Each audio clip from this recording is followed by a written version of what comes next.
All right, welcome back. It's great to see everyone back here today. I'm excited. This is, for me, the really fun part. We get to play. We get to coach and to do things and learn and grow together. And I love the tagline for this whole effort, creating a vibrant sporting nation. That's really wonderful. It means a lot. So I'm really glad to be a part of this again.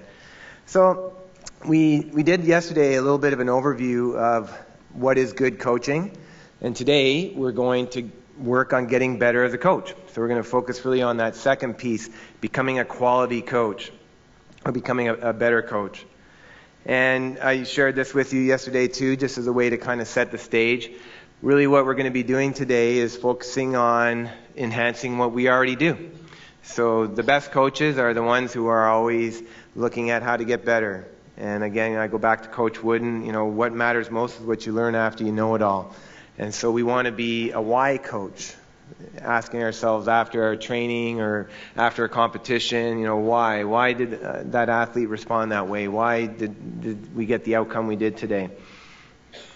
And this is a picture of John Wooden's den. So if you ever get a chance, if you're in Los Angeles, California, go to UCLA, the university there, and they have a Hall of Fame, an athletic Hall of Fame. And UCLA has won more national championships in athletics than any other university. And so they're the top university in terms of sport performance. And that's where Coach Wooden coached. And they've created a Hall of Fame there. And you can go and visit it. And in that Hall of Fame, they have kind of a shrine to Coach Wooden. And this is a life-size replica of his den. And this is where he did a lot of his growth as a coach.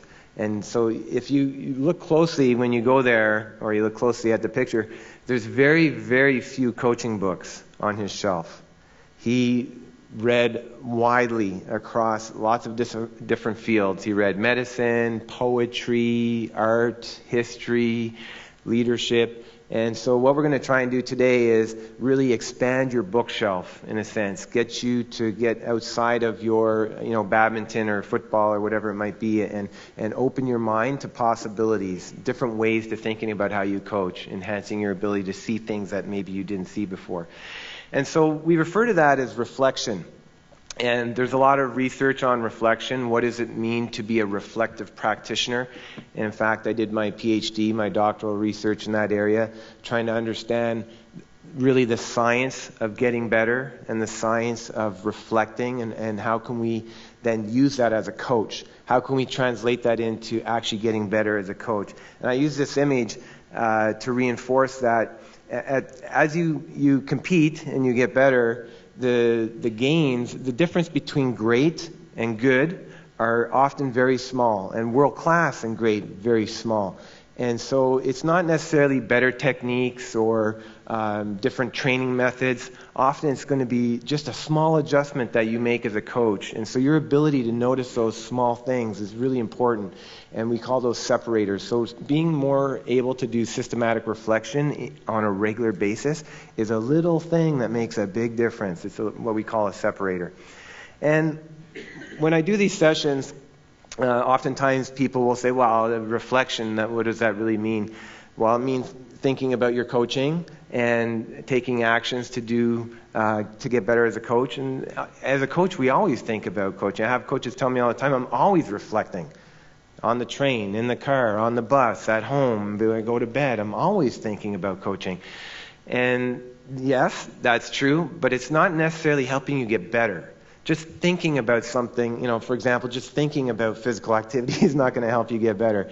So just thinking about your coaching is not really systematic reflection. We want to be able to use that opportunity to get better. And when we do research with coaches and we ask them, what's the best way to get better as a coach? How did you become a great coach?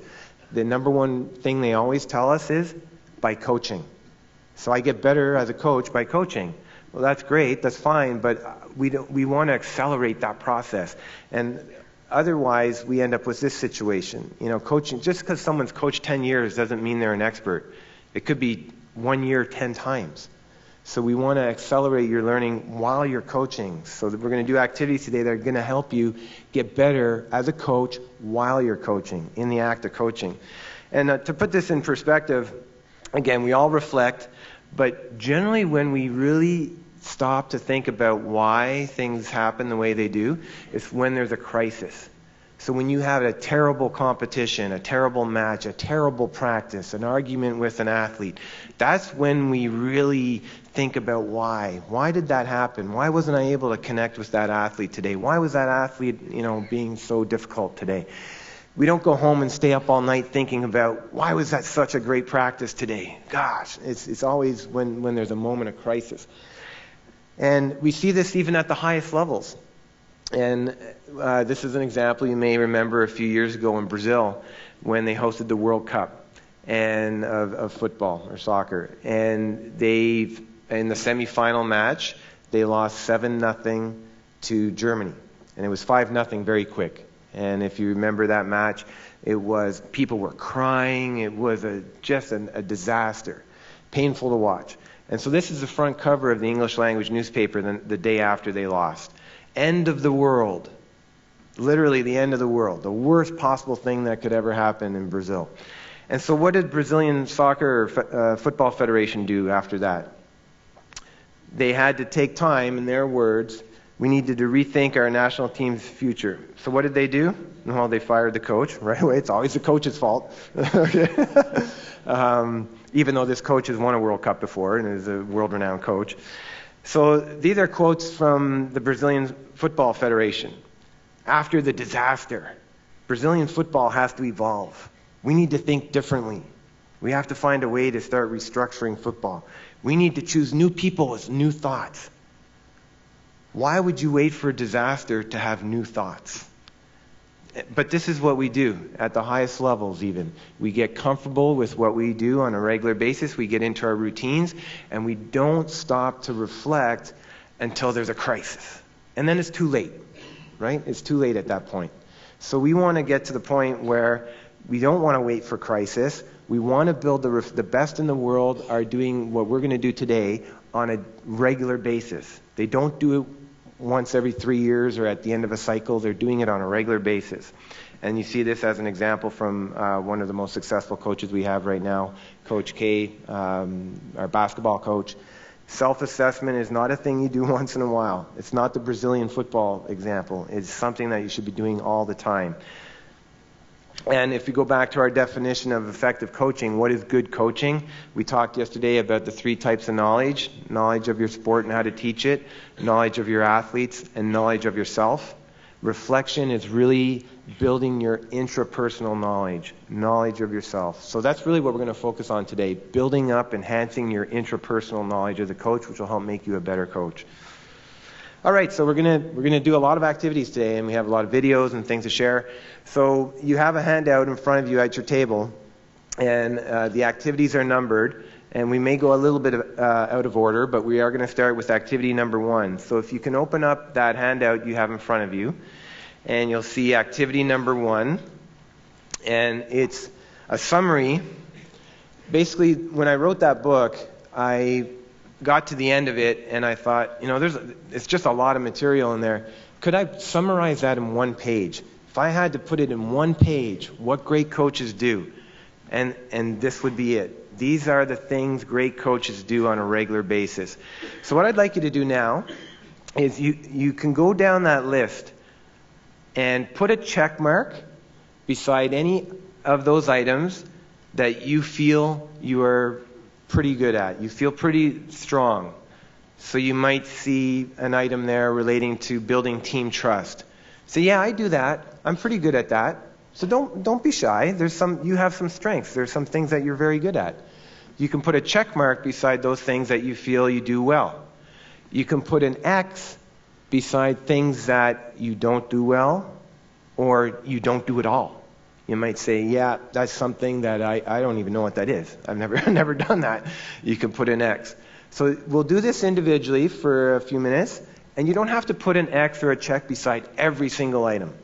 But just go down the list and be honest with yourself. A check beside things you feel you're pretty good at, and an X beside things you either don't do at all or you're not very good at.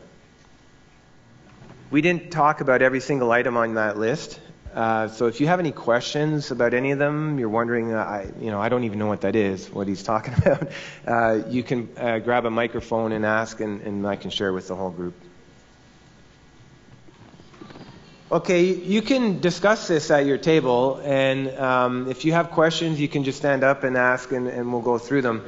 But the idea is to go down that list and put a check mark beside things that you feel you're good at as a coach, and an X beside things you feel you're not very good at. There was a question under in-season enact. The first item, I encourage sports sampling. And what we mean by that is when you work with your athletes, do you encourage them to play other sports? And so instead of playing tennis all year round, do you encourage them to have a break and play badminton or do swimming? Or do you say, no, you have to do tennis all year round?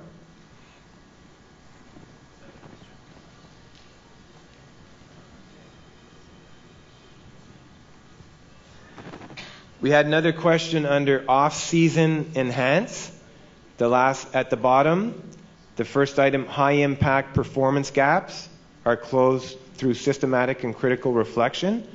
So in that case, do you spend time as a coach when your season ends, when you have a break, do you spend time really identifying and analyzing things that you need to get better at? Do you make time to really study things you need to get better at?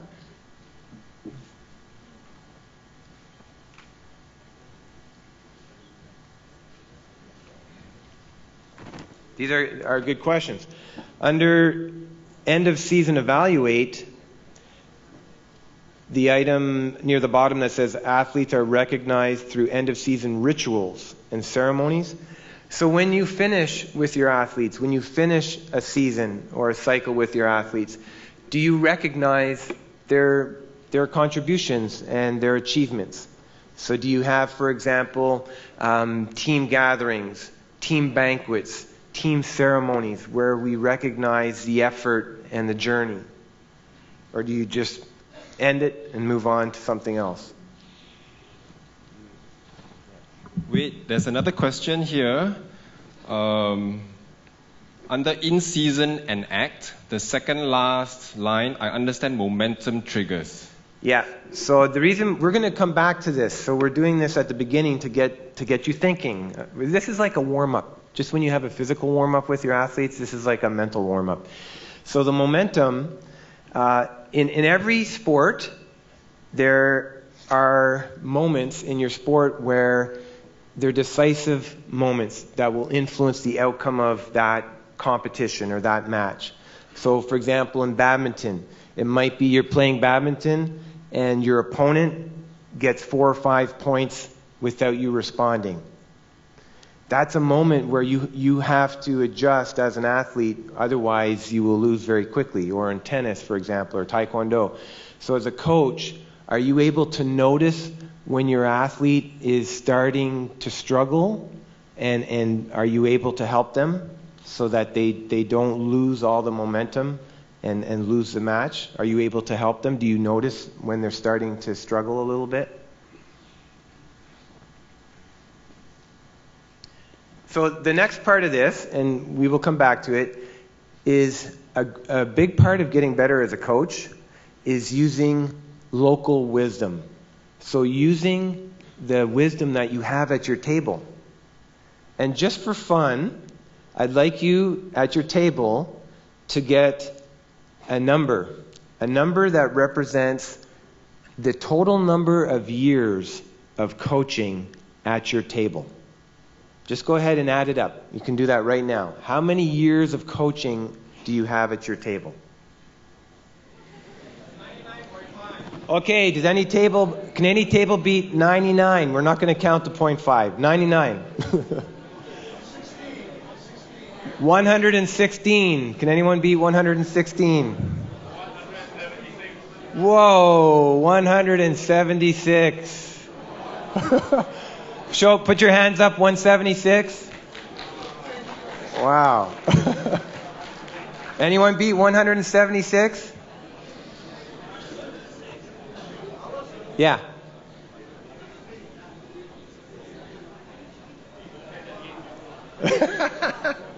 Not your age, your years of experience.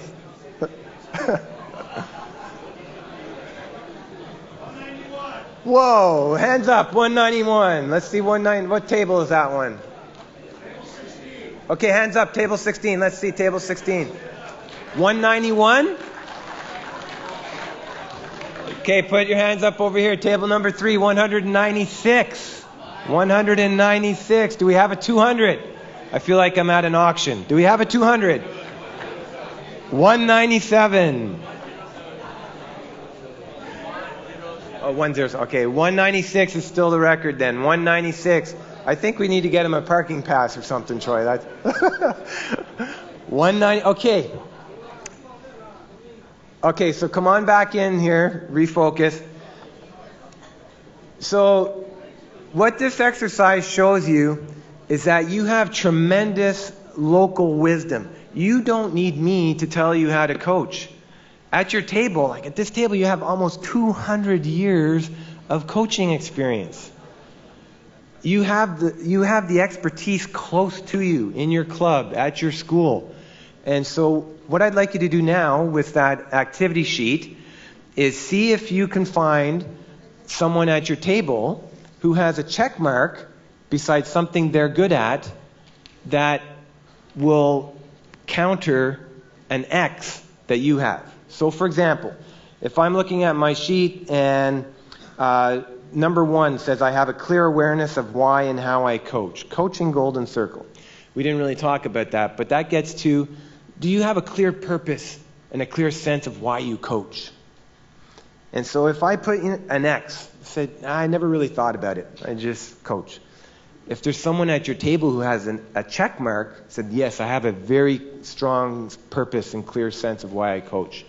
That's someone that you put their name down beside that item, because that's someone you could talk to get better at that. So take a moment and see if you can connect a couple of people at your table. Who's really good? Find out what people are really good at your table. Take 2 minutes. Okay, I'll share an example with you from table number 8.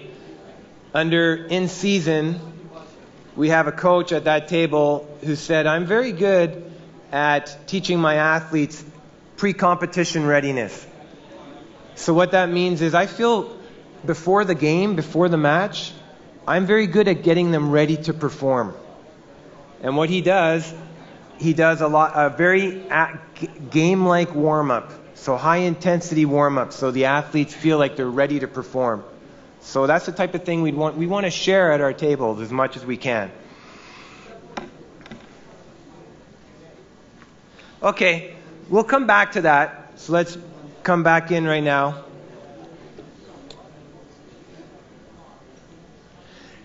And a big theme of what we're going to work on today is sharing. The best coaches give it away. They don't hide and protect and keep their knowledge and their wisdom to themselves. They share it. Okay, so what we're going to do as we move from here, that was kind of our warm-up, is really focus on improving your ability to reflect as a coach. And we talked a little bit yesterday about deliberate practice. What is good practice for an athlete? It requires a lot of energy, mental focus. This is what we're doing today. This is a practice for you. We're training right now. So we're going to be doing deliberate practice for coaches. And these are the areas that we're going to focus on. Critical reflection and then reflective practice. We'll try and do as much of the critical reflection as we can before the tea break. After the tea break, we'll do the reflective practice component. And I'll show you some examples of how coaches do these things in action, as well as us playing around. So critical reflection, the 3 things that we want to get better at is thinking about what is good coaching? Do we really have a clear sense of what that means? How do I create a good team culture? How do we create the right kind of environment in our club, in our school, in our program? Cultures of excellence, vibrant sporting cultures. And what are the core values and standards that we use to build those cultures? So we're going to reflect on these things and come up with some strategies to help us get better at these 3 areas. So what is good coaching? So if you turn in your activity sheet to activity number 3, we're going to jump ahead to activity number 3. And it's a sheet of paper that has 3 lines on it.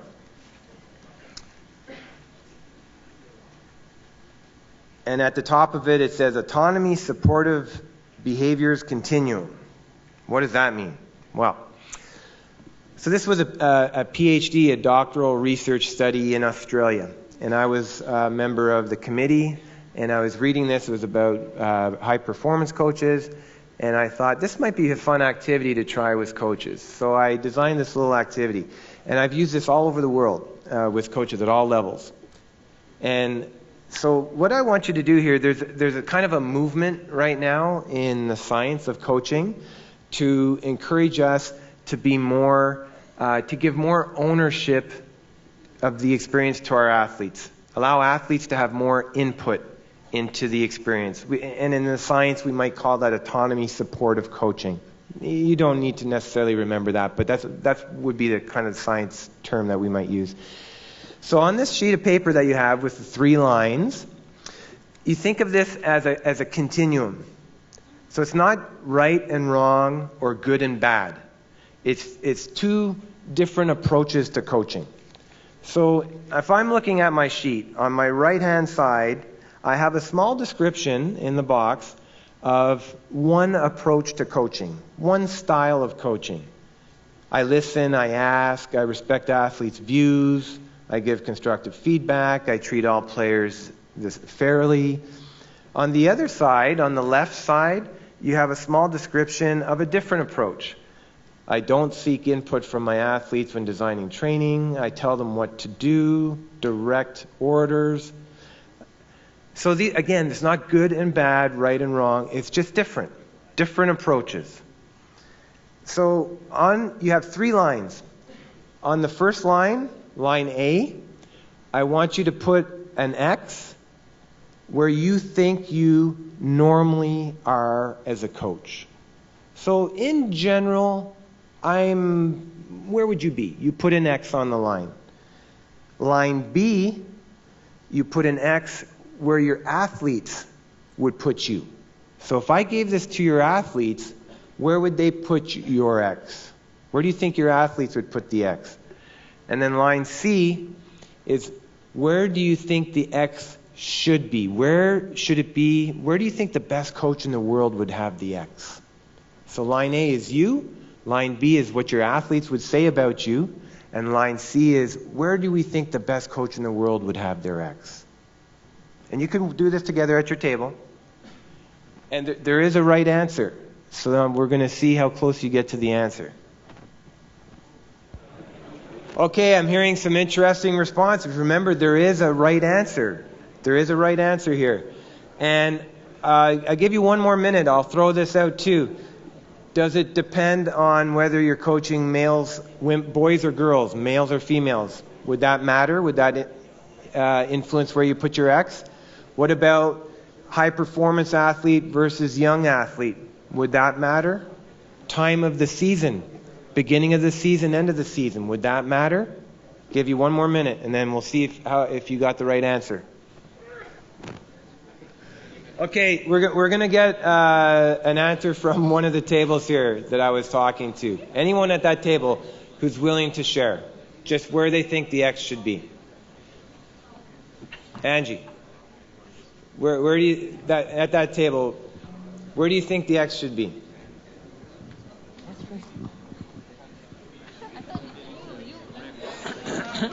Okay, up you go. Hey. All right. Okay, here we go. We have the answer right here. I think one style does not fit everybody, so you must be able to adjust your style according to what do you make the list? We have a list here. According to gender, age, goals, the sessions, and the sport. So I have to be able, as a coach, I have to be able to adjust my style to the age, the time of year, the athlete, the individual. All the time. Oh, that's hard. That's a lot of work.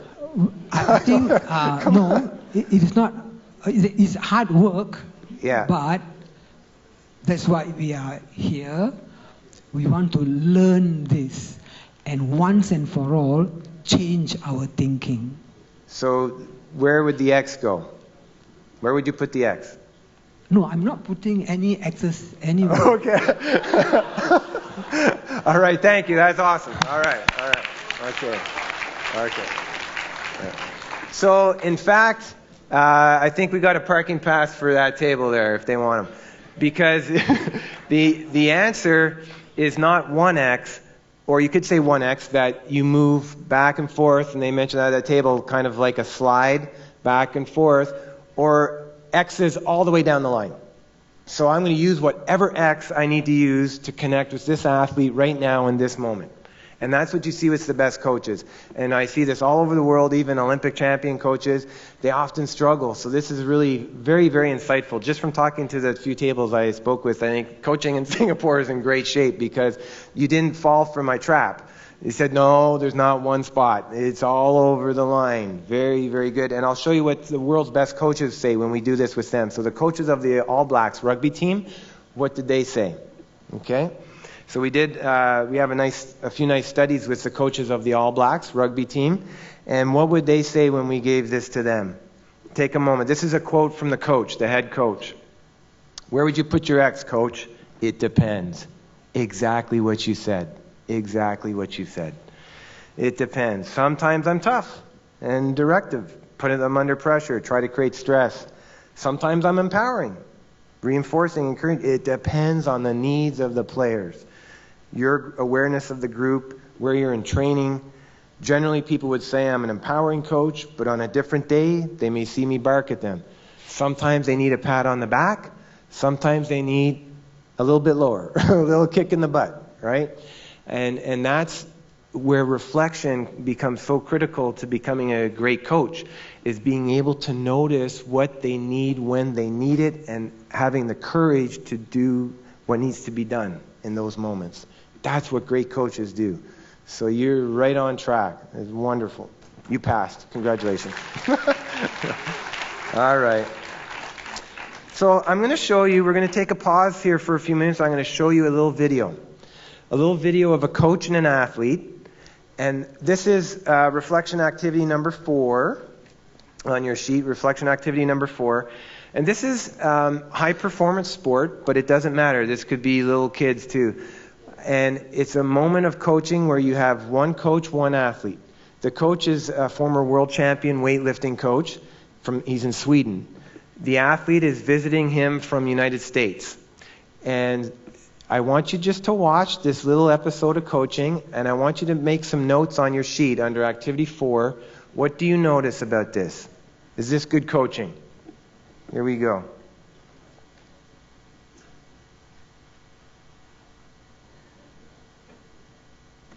Okay, we're going to do some snatch today, and I want to see you. I'm using like a GPS system, so I want you to see where you can start and where you can catch the weight.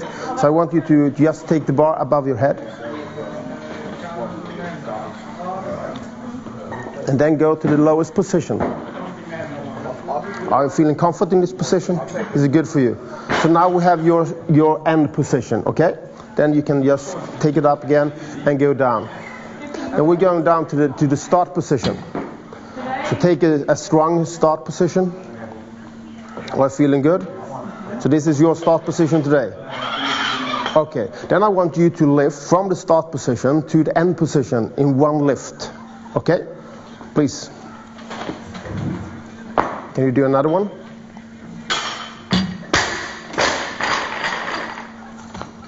Good, and another one.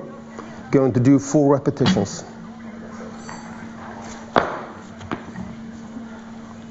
And the last one. Good. How does it feel? Good. Good. Good enough? Smooth. Smooth, okay. I want you to do it a little bit smoother, okay? So I don't want you to touch the bar. I don't want you to touch the bar with your body. Just having a nice feeling and do the same 4 repetitions again, okay? No body touch. Just have some timing. We're trying to improve your timing. So timing is the key if you want to lift a lot of weights. And then we're going to add the power and all that stuff into it. So number one is timing, just having it nice. Just a good lift, smooth lift, please. 4 repetitions.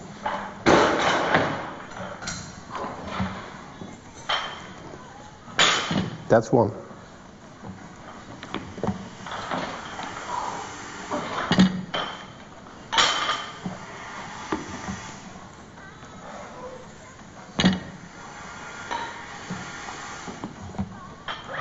Good. And rest. How does it feel? Smoother. Smoother. Good. Because the key is timing. Because timing is when you're adding all the stuff together and then you're having a good feeling into it. And weightlifting is about feeling. So this is the way you should lift. So now I want you to lift a little bit closer to the body, because I believe in 3 principles. That is close, fast, and deep. So I want you to lift close to your body, and very fast, and then very, very deep, to catch it deep. Then you can lift a lot of weights. And we need to start with 1. So we need to lift a little bit closer. But you're still not allowed to touch your body, but closer. Okay? Okay. In the same timing again. Please, 4 repetitions.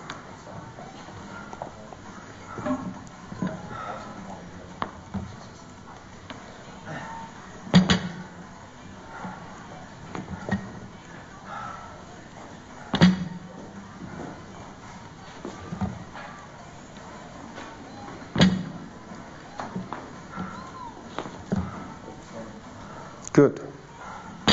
Was it closer? Are you sure? The first one was. Okay, but not the second, and not the third, and not the fourth. So you have to do it again. Because if you're not doing the same exercise, we are doing some circle training. So this is more like a circle snatch. So I want you to do exactly the same 4 times, closer. But you're not supposed to touch your body. Okay? 4 repetitions. I touched. Then you have to rest. No, you have to rest, because you can't do 4 repetitions if you're losing 1. That's not enough repetitions. You need to think, reflect. Okay? So go around and come back again. Okay? Now you can come back again. Okay. Okay. I want you to do it better. Okay? But you're not supposed to touch.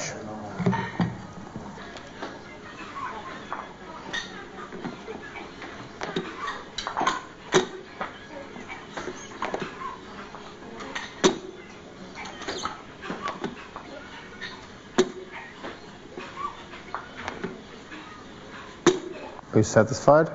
No. No, then you need to do it again. So you're not supposed to improve your skill unless you can do it. So number 1, you need to do it in a consistent way, so we can build your technique on a platform. And right now the platform is like squeeze, it's changing, and that's not good up in the top. So you need to just like do the it. First set. You need exactly the same. And we are going closer and closer, but you need to do it better. And number 1, you need to be more careful with your start position, because you are changing your start position by sometimes the bar is a lot in front of you and sometimes it's close to you. You need to do it exactly the same. So I want you to be more careful about your start position, okay? Then closer to your body. 4 repetitions.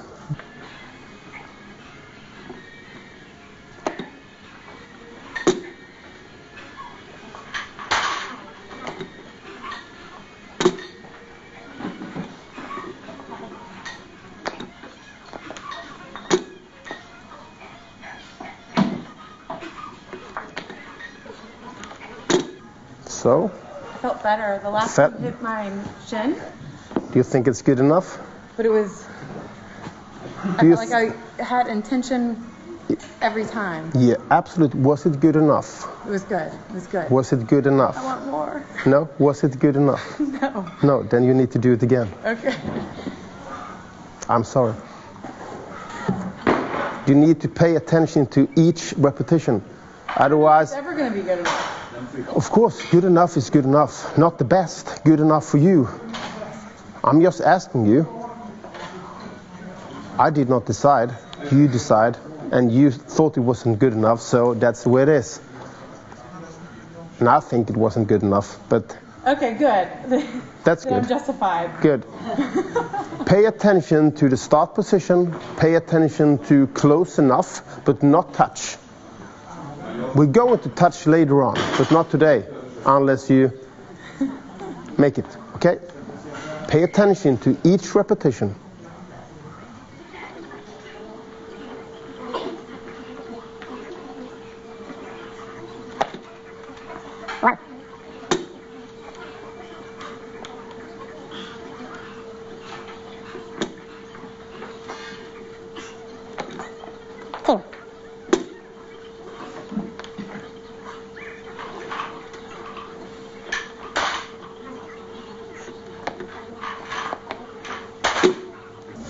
I was off. Sorry. Do I start over or finish? I think so. You can't do 4. If you lose 1, you can't do 4, okay? It's impossible. So you need to walk around, think. This is going to be mentally demanding. This is going to be tough because you are deciding yourself. And if you don't think it's good enough, it's not good enough. But if you want to go on the next level, you need to be focused on each repetition. This was much better, but not good enough. Right. Reflect, go around. That's good enough. Think. 4 repetitions.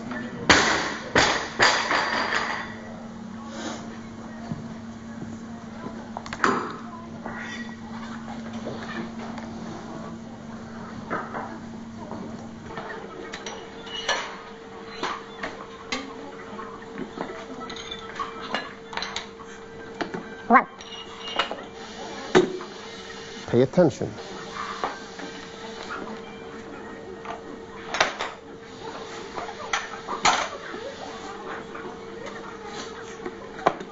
Two. Pay attention.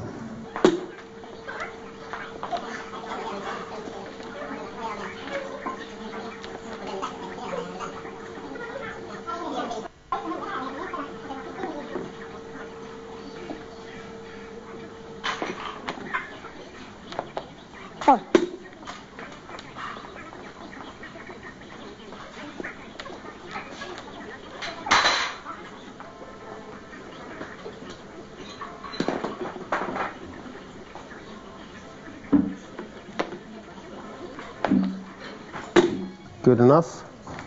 I liked that one. Is it good enough? It's good enough. To like something is not the same as good enough. Is it good enough? It is, for me, Yeah, for you. compared today, Yeah. I feel good on that one. Good. It's good enough. I feel good on all 4. Yeah, I want you to do it. Okay, I'm going to give you a couple minutes at your table, and you don't necessarily have to write it down on the sheet, but what did you notice about coaching? And was that good coaching? And particularly, what was different from the beginning to the end? Take a couple minutes. Okay, so let's bring it back. Just for fun, show of hands, how many people thought that's good coaching? That's an example of good coaching. Show of hands, let's take a look around the room. Say, yeah, he did a good job. That was good coaching. Everyone else said no. No. Show of hands said no, that was not, I don't think that was good. Okay, so can we get a mic over here? Well, it'd be fun to let people hear what you have to say. Well, let's get a microphone. Okay, hold right here. Okay, go ahead. They said the beginning was the coach was, encouraging her. Then later part, as she do, she get tired, and then the coach was saying, what do you think, So everything is like, she has to answer and all this, and she don't even know whether she's doing well or not, something like this. So I think the first start was very encouraging, but at the end, I think the athlete got very tired.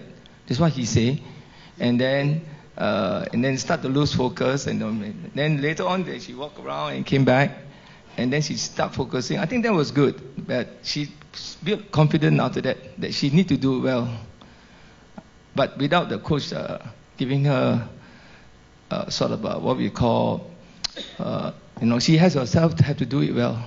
This is what I see. Yeah. So it was half-half. Yeah. Did the coach give her any feedback?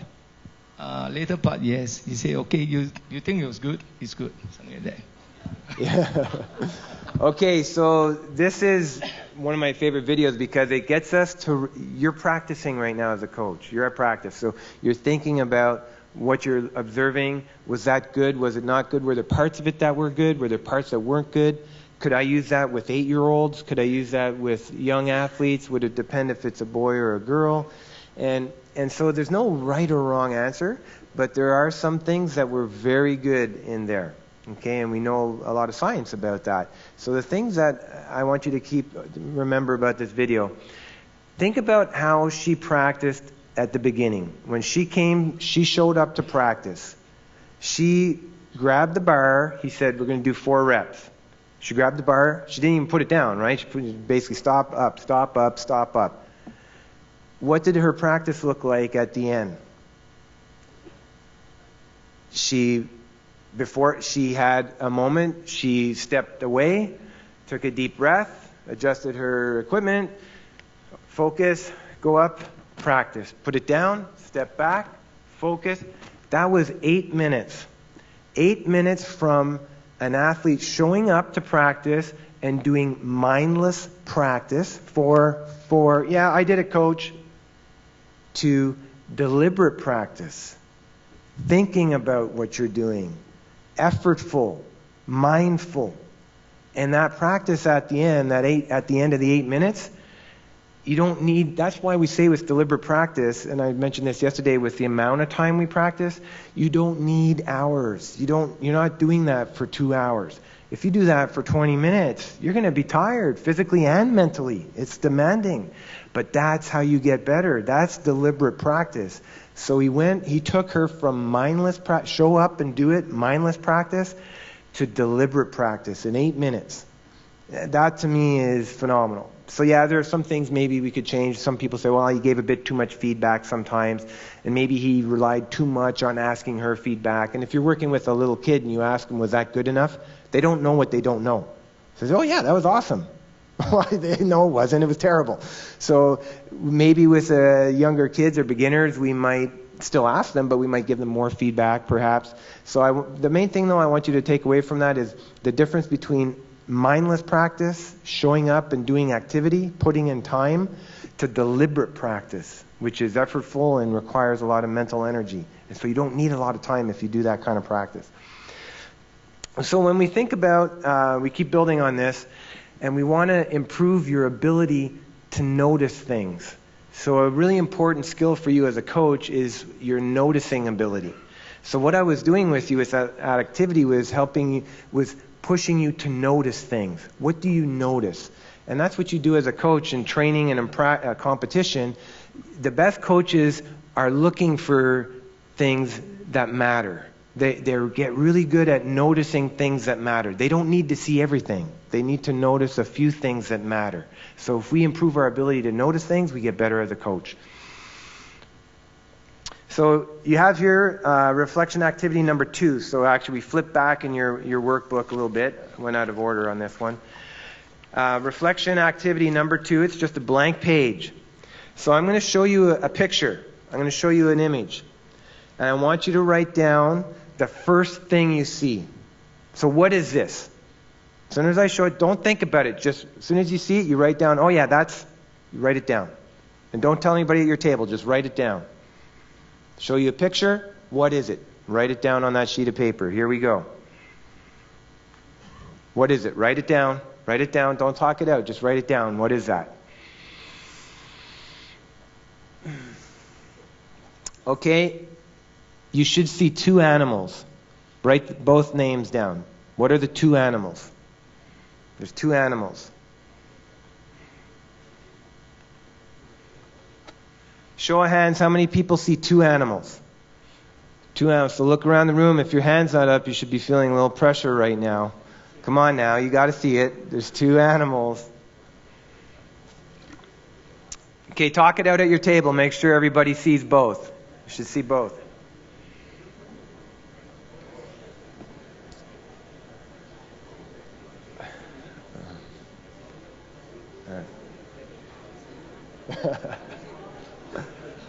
Do you have a mic handy? Where's the mic?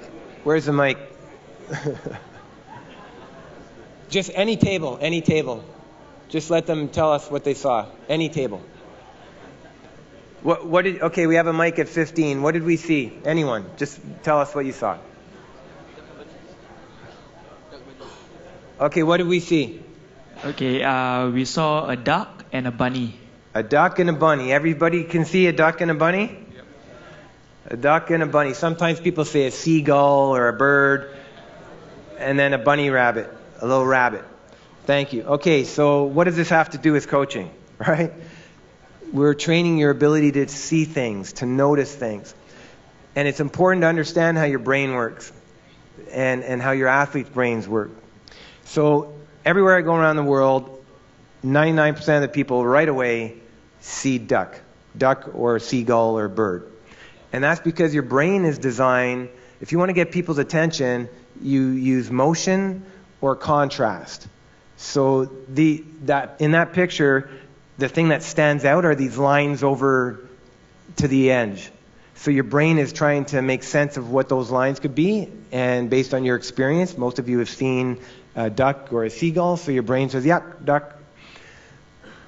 It's a little harder, isn't it, to see the bunny, because you have to think about it. You have to look for the bunny. And so you have to be more conscious about it. I had a student in a class, a graduate student, who could only see bunny. Only see bunny. And I asked her, I said, why do you think that's the case? And she said, I don't know. But I said, tell me about your childhood and how you grew up. She said, well, we lived on a farm and we raised bunnies. Oh, hold on a second. Okay. You lived on a farm and you raised bunnies. Keep that in mind. I'll come back to that. I'm going to show you another picture. So same sheet of paper. What do you see? What do you see? Same sheet of paper. Here we go. Write it down. What do you see? How many people see two animals? There should be two animals. You should see two animals.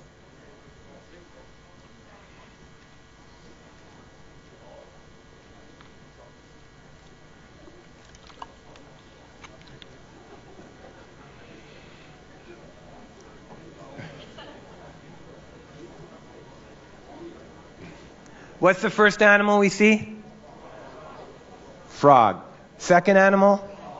Horse. Frog and horse. Okay. Okay. Story about this one. Everywhere I go around the world, first thing people see is frog. Horse, some people never see the horse, and that's why I flipped the picture, because if I just went back here and I said the horse, they say, I don't see a horse. I don't understand. I said, well, flip your head. But you don't walk around like this, right? So, I don't know. Okay, so look at it now. Oh, of course, a horse. Yeah, now I see it. Yeah.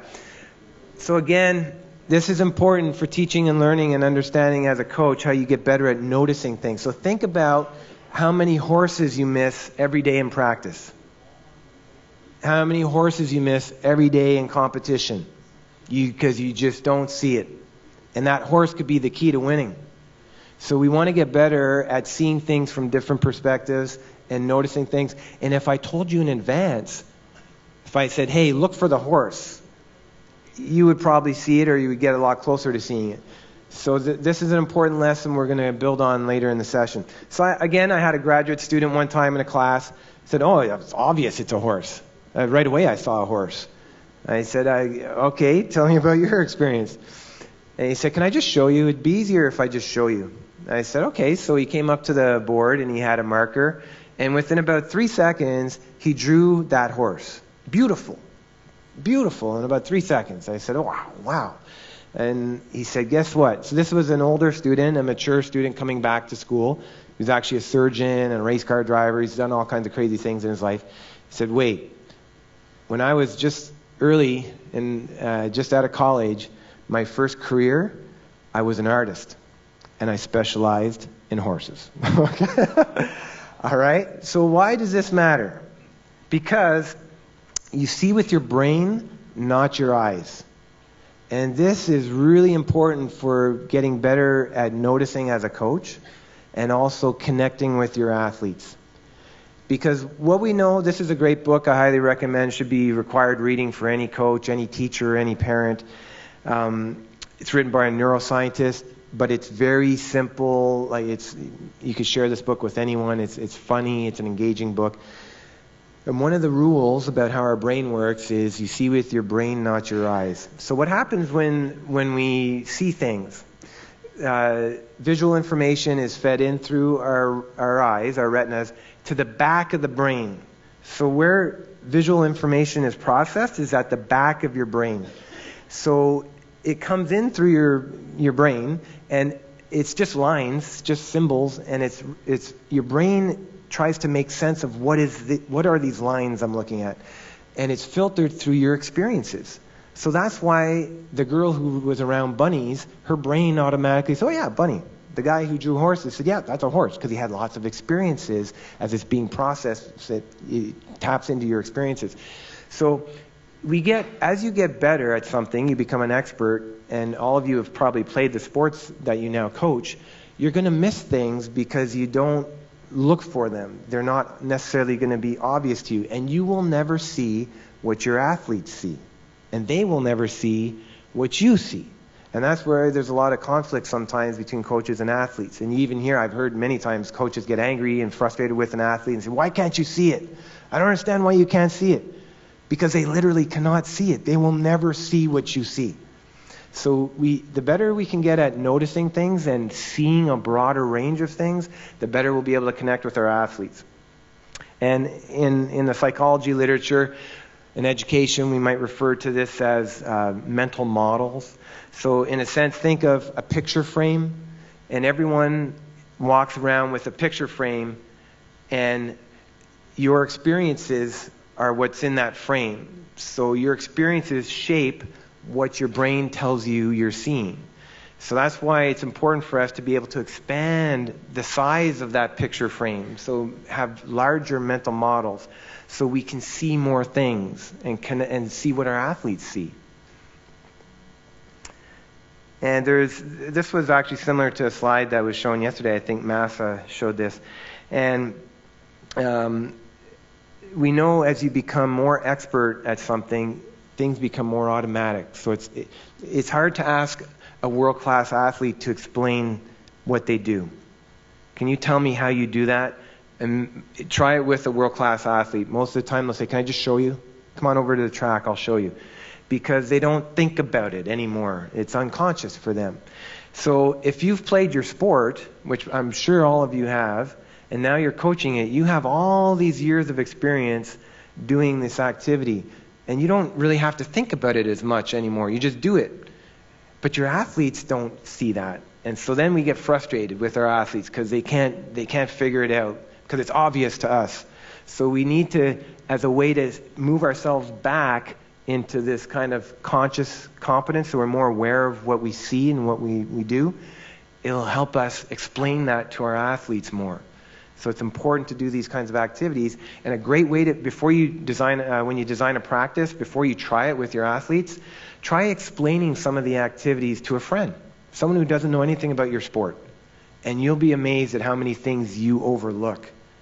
Because they're going to ask you all kinds of questions. Whoa, slow down. How did you get from here to here? Because it's obvious to you. But for a beginner, they don't see that.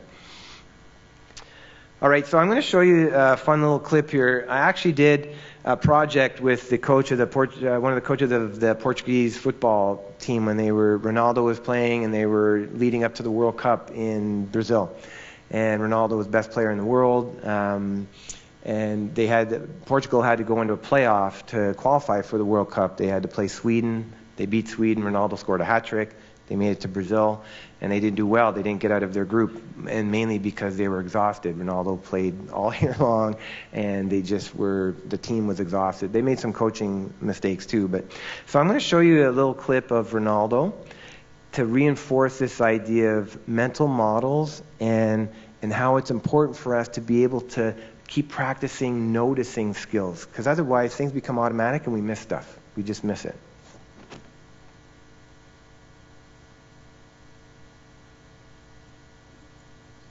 Ronaldo's subconscious ability has come from thousands of hours of practice, which have filled his mind with so many permutations of the game to tap into, that when it comes to match play, he has an uncanny ability to perform without having to think or even look at the ball.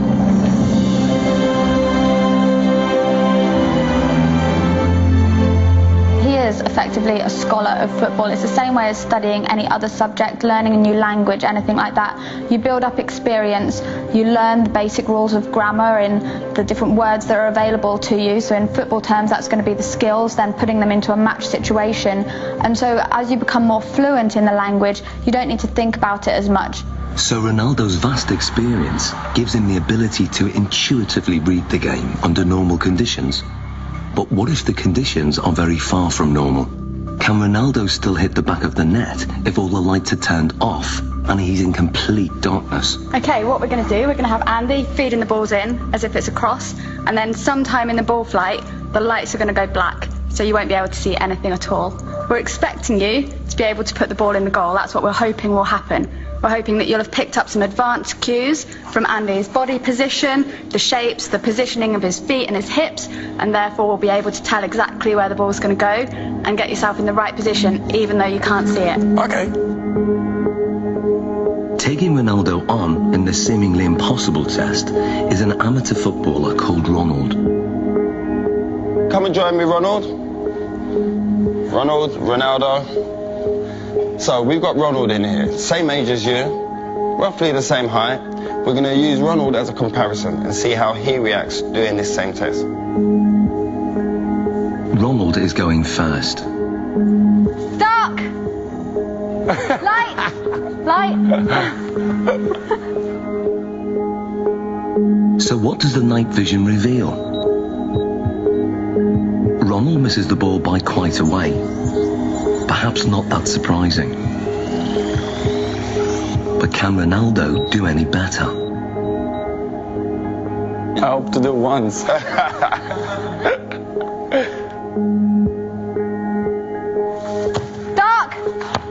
Light! Aye, that's one straight in the bag. The night vision replay shows how differently Ronaldo performs.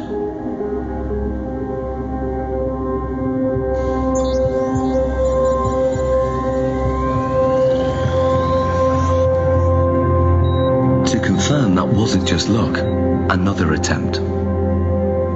Dark! Light! Love that. Be careful. And the replay?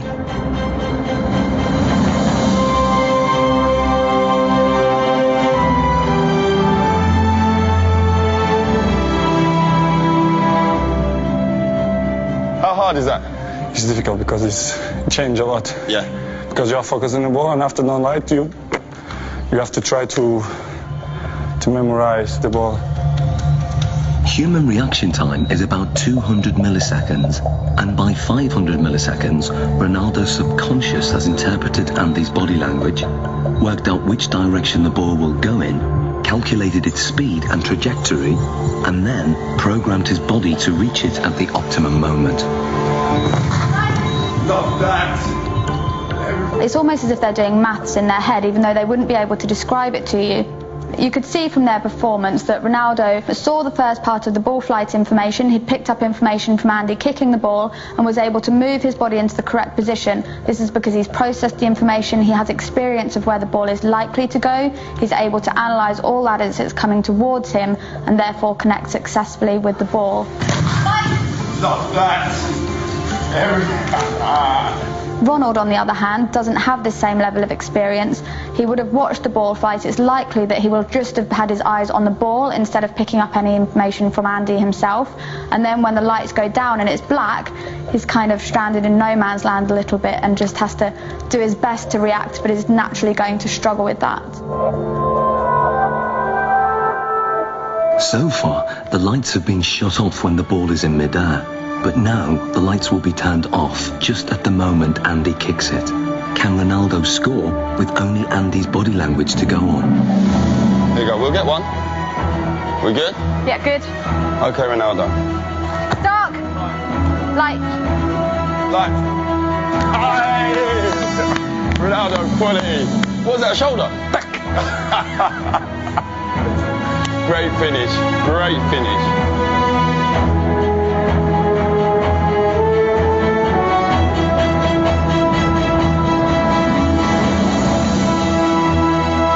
That was a great finish. This is great, because I imagine the ball is coming. I scared to go with the face, so I go with half chest, half shoulder, and then put the ball inside. Quality. Great finish. So Zoe, tell me, how difficult is that? I mean, the last one when we adjusted the time of the lighting. Yeah, it's so difficult. They've done studies like this using computer simulations, so you watch it on a computer and just have to say where the ball's going, and from them they can see that elite athletes can tell much earlier where the ball's coming from. But to have to actually produce a physical response when a ball is flying at you, then it's really good skills. Amazing. Top man, that's ledge. Thank you. I was dreading... Okay. All right, I taught him that, by the way. Okay. So it's funny because, you know, this is a TV show, and after I saw it the first time, I contacted the coach, and he was with Ronaldo in Brazil, and I said, go ask Ronaldo how many takes, like how many times did they film that to get the one they want to show on the program? And he got back to me the next day. He said, I asked him. He said, one time, you saw it, that's it. I said, wow, okay, he is pretty good. All right. So the reason I share that with you is, again, what you see with the world's best performers is that they get very good through deliberate practice at noticing what matters. They don't need to see everything. They need to see the right things. So in that example, he just needs to see the approach to the ball and maybe the contact or right at the contact, and then he's seen enough. He's noticed enough. He's noticed the right things. And so as a coach, if we go into practice, we go into competition, trying to see everything, we become Ronald, right? Ronald, the other guy, because Ronald's trying to see everything. He's trying to track the ball and watch everything, and then you miss stuff. You miss the horse. So you miss the ball. So we want to get good as a coach in when we go into practice, when we go into competition, make some notes before you go in. What do I really want to pay attention to today as a coach? What do I want to notice today as a coach? What should I be looking for today as a coach? And that will dial in your focus and your attention and allow you to see things that matter. Okay? We're going to do one more activity and then we'll take our tea break. So as we build our mental models, expand our mental models, we get better at noticing things, and we also get better at becoming not just good, but innovative. Now we get to the point where we're not just repeating what other people do, we're the ones who are innovating our sport. We're creating new drills, new activities, new strategies, things that no one thought of before. And that's what you see at the highest levels. They're not just doing what other people do well, they're creating new ways of doing things. So this will also help us do that. So we want to move from we get to a point where, okay, I'm getting better at reflection. Can I actually push it to innovation? So we want to push it from reflection to innovation. So I give you just 30 seconds at your table. Pool noodles. Maybe you've seen these pool noodles. I asked Josh earlier. He said, yeah, we got pool noodles. So at your table, how could you use pool noodles in a practice? 30 seconds, you could talk. In your sport, how could you use pool noodles in a practice? Okay, you can pass them up. Okay, pool noodles. So I asked this table over here, have you ever used pool noodles in training? They said, yes, we're all swimming coaches. I said, well, you don't count. That's not, okay. So what's this have to do with reflection and coaching? It has everything to do with reflection and coaching, because the more we expand our mental model, the more we can see things for what they could be, the more we can get to a point of innovating as a coach. And this is really what the great coaches do. They see athletes for what they can become, not just for what they are.